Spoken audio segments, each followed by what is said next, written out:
Concerns are rising for the future of protests in New South Wales as police deliberate another extension to current restrictions.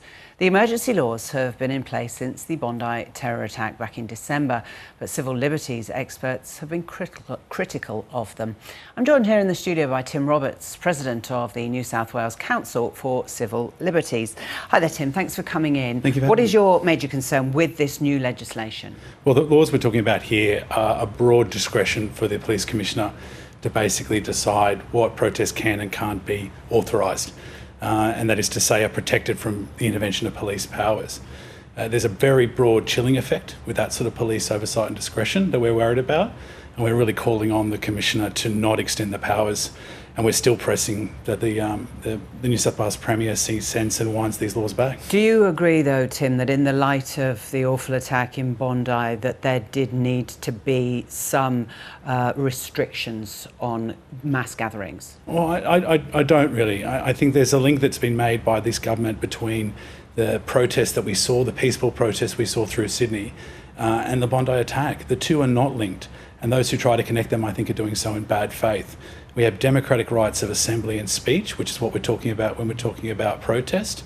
As a community, it's essential that we have a freedom to do that, so that we can legitimise the democracy that puts Mins in power to give him and pass these laws. The police would and the politicians would argue we're not stopping people from protesting, we're just putting constraints on them. They can protest in one set spot, for example, and then this will be analysed. So are those boundaries still too much for you? Oh, absolutely. I mean, the powers that are on play here are so broad and so encompassing that I just don't think that the nitty-gritty about constraint is a much more nuanced conversation than these laws even propose.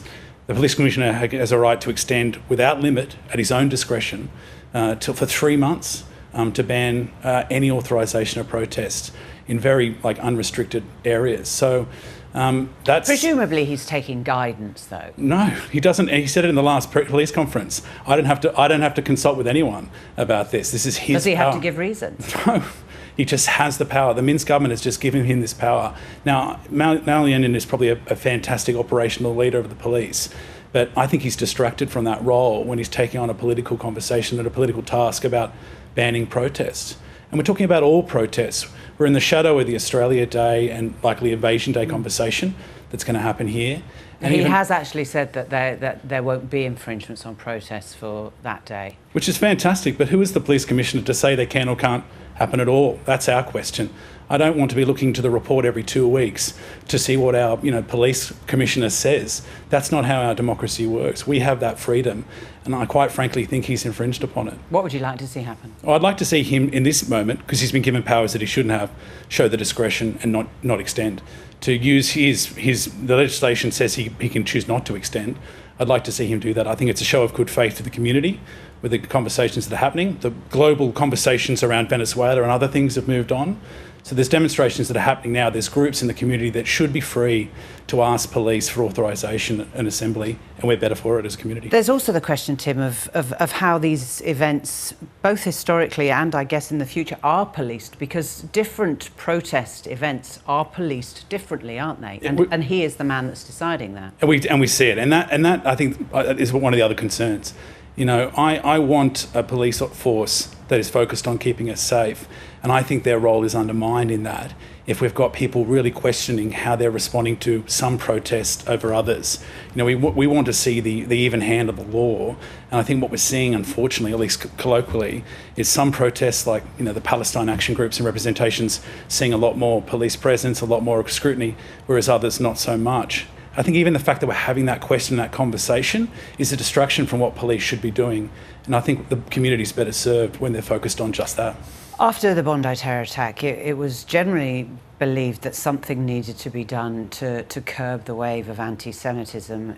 Do you think this is being used as one of those methods? I think this is being used as a wave for politicians. I think we're seeing a bit of it at the federal level as well with the hate speech laws, where we're using politicians using broad sweeping powers to try and encroach on our freedoms of speech, as opposed to getting down to the real rub of community, social cohesion. You don't get to peace by just silencing the community. You know, that's just asking for people to be quiet. Angry dads do the same thing where they ask for the kids to shut up at home. That's not peace. That's not a happy family. If we want a happy community, we need to have the freedom to have that discussion. I think protest is one way of doing that. And I think maybe civil laws and discussions in, discrimination tribunals may be another. The criminal law, the use of police power, is fundamentally not that. You mentioned the hate speech laws, which Parliament in Canberra is going to debate Monday, Tuesday next week. The Liberals are saying it needs to be thought out more. Is there a danger when there's such horrific acts like happened at Bondi Beach that politicians, the legislators, try to rush through new rules, new regulations to try and counter what has happened, to try and appease the surge in public feeling? I think we have a political class at the moment that wants to seem to be doing something. And I think laws like this are just that. A broad sweeping, unconsidered laws, 3 days of community consultation, ridiculous. It's not good faith, it's not transparency, it's not good government. So I think we have a Prime Minister that wants to seem strong on this, and he's, I think, really undermining, again, the democracy that put him in place. If he wants to seem strong, I ask him to show true political leadership, abandon these laws, and get down to the real rub instead of these cultural wars almost that we're having, solving the divisions in our community. And you don't do that by undermining our civil liberties. Tim Roberts from the Council for Civil Liberties, thank you very much. Thank you very much.